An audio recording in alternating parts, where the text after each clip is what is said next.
నమస్కారం న్యూస్ 9 టీవీకి స్వాగతం. వార్తలు రాసే కళాలకు కోపం వస్తే సమాజానికి అద్దం పట్టే జర్నలిస్టులు రోడ్డెక్కుతే పరిస్థితి ఎలా ఉంటుందో హైదరాబాద్ సాక్షిగా నిరూపితమైంది. జర్నలిస్టుల సమస్యలపై అగ్ని పర్వతం బద్దలైంది. తెలంగాణ వర్కింగ్ జర్నలిస్ట్ సర్కార్పై కదం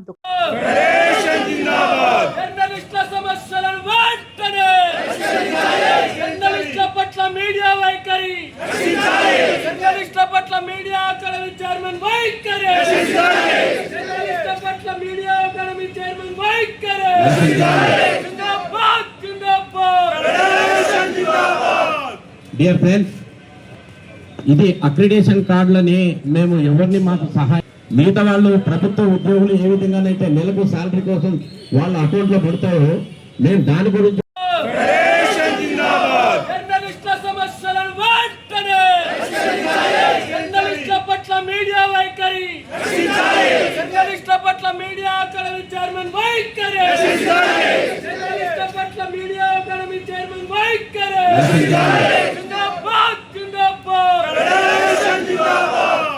డియర్ ఫ్రెండ్స్, ఇది అక్రిడేషన్ కార్డులని మేము ఎవరిని మాకు సహాయం మిగతా వాళ్ళు ప్రభుత్వ ఉద్యోగులు ఏ విధంగానైతే నెలకు శాలరీ కోసం వాళ్ళ అకౌంట్ లో పడతాయో మేము దాని గురించి ఇది మామూలు ఆందోళన కాదు, ప్రభుత్వానికి ఇచ్చిన డైరెక్ట్ వార్నింగ్.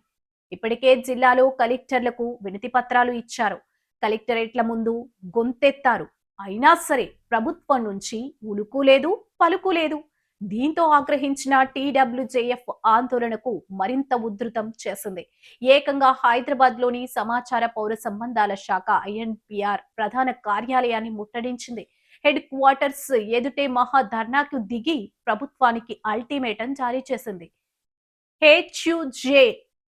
TWJF నాయకులు ప్రభుత్వాన్ని సూటిగా ప్రశ్నించారు. కోటలతో సంబంధం లేకుండా అర్హులైన ప్రతి జర్నలిస్టుకు అక్రిడేషన్లు మంజూరు చేయాల్సిందే. ఇండ్లు లేదా ఇండ్ల స్థలాల కేటాయింపు ప్రక్రియను వెంటనే పరుగులు పెట్టించాలి. ప్రభుత్వ ఉద్యోగుల మాదిరిగానే జర్నలిస్టుకు కూడా కార్పొరేట్ స్థాయి హెల్త్ కార్డులు అందించాలి. అలాగే ఆర్టీసీ బస్సులు, మెట్రో రైళ్లలో పూర్తి ఉచిత ప్రయాణ సౌకర్యం కల్పించాలి అంటూ నినదించారు. ప్రభుత్వం తక్షణమే దిగిరాకపోతే, మా సమస్యలకు శాశ్వత పరిష్కారం చూపకపోతే ఈ ఉద్యమం ఇక్కడితో ఆగదు అంటూ TWJF నాయకులు సర్కార్కు స్ట్రాంగ్ వార్నింగ్ ఇచ్చారు. డిమాండ్లు నెరవేరే వరకు పోరాటం ఆపే ప్రసక్తే లేదని తేల్చి చెప్పారు.